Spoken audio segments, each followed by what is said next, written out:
கிரிக்ஸிட் பார்த்து கொண்டிருக்கும் நேயர்கள் அனைவருக்கும் வணக்கம். இன்னைக்கான வீடியோ என்ன அப்படின்னு பார்த்தீங்கன்னா, ஐபிஎல் 2026 ஆக்ஷன் ரெஜிஸ்டர் பற்றி நேற்று ஐபிஎல் சைட்லேருந்தே அஃபிஷியலி அறிவிச்சிருந்தாங்க.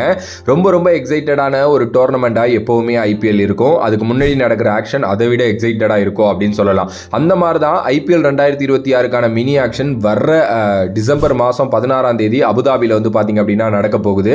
இன்னும் ரொம்ப காலங்கள்லாம் இல்லை, ரொம்ப கம்மியான காலங்கள், ஒரு 15-16 நாட்கள் தான் இருக்குது. அப்போல்லாம் என்ன பண்ணுவாங்க அப்படின்னா, ஐபிஎல் சைட்லேருந்து இந்த எவ்வளோ பிளேயர்ஸ் ஐபிஎல்ல ரிஜிஸ்டர் பண்ணியிருக்காங்க ஆக்ஷனில் அப்படிங்கிறத ரிலீஸ் பண்ணிடுவாங்க. ஸோ இந்த வாட்டி அந்த மாதிரி ரிஜிஸ்டர் பண்ண பிளேயர்ஸோட லிஸ்ட் வெளில வந்திருக்கு. 1355 பிளேயர்ஸ் பார்த்தீங்க அப்படின்னா டோட்டலாக ரிஜிஸ்டர் பண்ணியிருக்காங்க. எஸ், சூப்பரான ஒரு செமையான விஷயம் அப்படின்னே சொல்லலாம். பட் அதுக்கு முன்னாடி ஆல்ரெடி நமக்கு தெரியும், ஆண்ட்ரே ரசல் பார்த்தீங்க அப்படின்னா இனிமேல் ஐபிஎல் விளையாட மாட்டேன்னு சொல்லிட்டு ரிட்டையர் ஆயிட்டாரு. பவர் கோச்சா அவர் கேகேஆருக்கு நியமிக்கப்பட்டிருக்கார். அதுக்கப்புறம் இன்னொரு சைடு ஃபேப் இந்த வருஷம் நான் ஐபிஎல் விளையாடலங்க, நான் இந்த பாகிஸ்தான் சூப்பர் லீக் விளையாட போறேன் அப்படின்னு சொல்லிட்டு அவரும் போயிட்டாரு. என்னடா இப்படிலாம் பண்றீங்கன்னு நினைச்சிட்டு இருக்கிறப்ப இப்போ மேக்ஸ்வெல் பாத்தீங்க அப்படின்னா இன்னொரு விஷயத்தை அறிவிச்சிருக்காரு. அவர் இந்த வாட்டி நான் ஐபிஎல்ல வரல அப்படின்னு சொல்லிட்டு அவரோட பேரை ரிஜிஸ்டரே பண்ணல.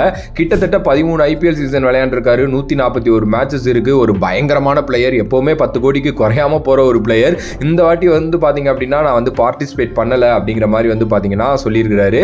இது ஒரு எமோஷனல் டிசிஷன் அப்படிங்கிற மாதிரியும் அவரோட இன்ஸ்டாகிராம் போஸ்ட்ல அவர் சொல்லியிருந்தார். ஓகே, இப்படி முக்கியமான தலைங்களாம் வெளில போனாலுமே இந்த ஐபிஎல் ஆக்ஷனுக்கு ஒரு நல்ல மவுஸ் இருக்கு. நான் ஃபர்ஸ்ட்லேயே சொல்லியிருந்தேன், 1355 பிளேயர்ஸ் ரிஜிஸ்டர் பண்ணியிருக்காங்க அப்படின்னு சொல்லிட்டு. அதில் 1062 பிளேயர்ஸ் பார்த்தீங்க அப்படின்னா இந்தியன்ஸ், 293 பிளேயர்ஸ் பார்த்தீங்கன்னா ஓவர்சீஸ் பிளேயர்ஸ். ஓகே, ஃபர்ஸ்ட் இந்த 1062 இந்தியன்ஸ்லையும் 928 அன்கேப்டு இந்தியன்ஸ், அதாவது இந்தியா ஆடாத இந்தியன்ஸ். ஓகேவா?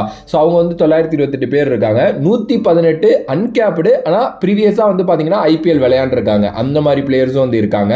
அதுக்கு அடுத்தபடியாக அந்த 293 ஓவர்சீஸ் பிளேயர்ஸ் இருக்காங்க பார்த்தீங்களா, அதில் 196 capped players, 73 uncapped international, 22 associate நேஷன்ஸ்லேருந்து வர பிளேயர்ஸ். இந்த அசோசியேட் நேஷன்ஸ் பிளேயர்ஸோட லிஸ்ட்டு எப்போவுமே அதிகரிச்சுக்கிட்டே இருக்குது. இந்த வாட்டியும் கொஞ்சம் அதிகரிச்சிருக்கு. இதெல்லாம் இல்லாமல் பார்த்தீங்க அப்படின்னா கிட்டத்தட்ட 2 கோடி தன்னோட பேஸ் பிரைஸாக 45 பிளேயர்ஸ் பார்த்தீங்க அப்படின்னா ரிஜிஸ்டர் பண்ணியிருக்காங்க. அதில் 2 பேர் தான் இந்தியன் பிளேயர்ஸ். ஒன்று ரவி பிஷ்ணாய், இன்னொன்று வெங்கடேஷ் ஐயர். பாக்கி எல்லாருமே பார்த்தீங்க அப்படின்னா ஃபாரின் பிளேயர்ஸ் தான். ஓகேவா? இப்போ உங்க எல்லாருக்குமே ஒரு டவுட் இருக்கும், ப்ரோ 1355 பிளேயரையா நீங்க ஆக்ஷன்ல விடுவாங்க அப்படின்னு சொல்லிட்டு. அப்படி கிடையாது. இப்போ என்னன்னா, இப்போ 1355 பிளேயர்ஸ் இருக்கிற லிஸ்ட்டை பாத்தீங்க அப்படின்னா இப்போ ஒவ்வொரு டீமுக்கிட்டையுமே கமிட்டி கொடுத்துருவாங்க. ஸோ இப்போ டீம்ஸ் என்ன பண்ணுவாங்க அப்படின்னா, அதுல யாரெல்லாம் ஆக்ஷன்ல விடலாம் அப்படின்னு சொல்லிட்டு அவங்க சில பேரை டிசைட் பண்ணி அவங்க பாத்தீங்க அப்படின்னா இப்போ ஒரு டிசம்பர் 3ஆம் தேதிக்குள்ள கொடுக்கணும் அப்படிங்கிற மாதிரி சொல்லியிருக்காங்க. கிட்டத்தட்ட இன்னைக்கு கொடுத்துருவாங்க அப்படின்னு நினைக்கிறேன். ஸோ அவங்க எந்தெந்த பேர்லாம் செலக்ட் பண்றாங்களோ அந்தந்த பேர் மட்டும்தான் ஆக்ஷன்ல வரும். இது டோட்டலா ரிஜிஸ்டர் பண்ணவங்க. இதுலேருந்து டீம்ஸ் பாத்தீங்க அப்படின்னா ஷார்ட் லிஸ்ட் பண்ணுவாங்க. இப்போ எக்ஸாம்பிள் சொல்லணும் அப்படின்னா, ஸ்டீவன் ஸ்மித்தோட பேர் பாத்தீங்க அப்படின்னா இருக்கு. ஓகே, இப்போ 9 டீம் ஸ்டீவன் ஸ்மித்தை ஷார்ட் லிஸ்ட் பண்ணல. ஆனா ஒரு சிஎஸ்கே மட்டும் எனக்கு ஸ்டீவன் ஸ்மித் வேணும், ஆக்ஷன்ல பார்த்தா நல்லா இருக்கும், நான் மேபி அவருக்கு ஒரு பிட் போடுவேன் அப்படின்ட்டு யோசிச்சாங்க அப்படின்னா ஸ்டீவன் ஸ்மித் பேரை இப்போ ஷார்ட் லிஸ்ட் பண்ணாங்கன்னா அது ஆக்சுவலா இப்போ ஸ்டீவன் ஸ்மித் ஆக்ஷனுக்குள்ள வருவார். ஸோ இந்த மாதிரி தான் பார்த்தீங்கன்னா இது ஒர்க் ஆகும்.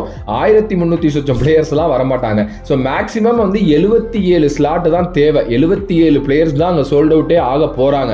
அந்த 77ல 31 ஃபாரின் பிளேயர்ஸ் வேற. ஓகே, ஸோ 77 மேக்ஸிமம் இப்போ என்ன ஒரு 100, 120 இல்லை 150 பேர் தான் எனக்கு தெரிஞ்ச ஆக்ஷனுக்குள்ள வருவாங்க.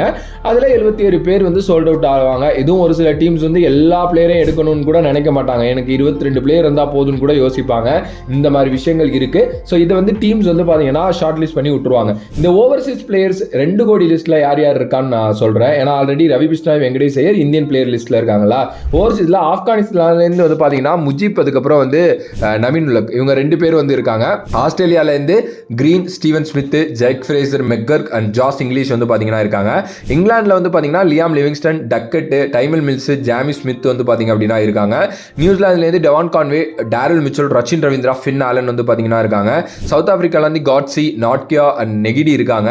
ஸ்ரீலங்கால இருந்து பத்திரானா, அசரங்கா, தீக்ஷனா இருக்காங்க. வெஸ்ட் இண்டீஸ்ல இருந்து ஹோல்டர், அல்ஜாரி சோசப், ஷாயோப் இருக்காங்க. எனக்கு தெரிஞ்சு இந்த பேர்கள்ல கேமரூன் கிரீன் பேங்கை பிரேக் பண்ண போறாருன்னு நினைக்கிறேன். லிவிங்ஸ்டனுக்கும் நல்லா பாத்தீங்க அப்படின்னா ஒரு செமையான ஹெவி பிட் இருக்கும். ஏன்னா ஒரு ரசல் மாதிரி ஆள்லாம் இல்லை, மேக்ஸ்வெல் மாதிரி ஆள்லாம் இல்லைங்கிறதுனால. அதுக்கப்புறம் ஜாஸ் இங்கிலீஷ் எனக்கு தெரிஞ்சு அவர் ஃபியூ மேட்சஸ் அவைலபிள் இல்லைங்கிறாங்க. மேபி அவர் ஃபுல் அவைலபிளாக இருந்தால் அவருக்கும் கொஞ்சம் நல்ல பிட் இருக்கும் அப்படின்னு நான் நினைக்கிறேன். நினைக்கிறேன். ஜாமி ஸ்மித் இந்த பேரை வந்து மார்க் பண்ணிக்கோங்க. இந்த பேர் இந்த ஐபிஎல்ல பயங்கரமாக பேசப்பட போகிற ஒரு பேராக இருக்குது. மேபி ஏதாவது டீம்ஸ் ட்ரை பண்ணுவாங்க.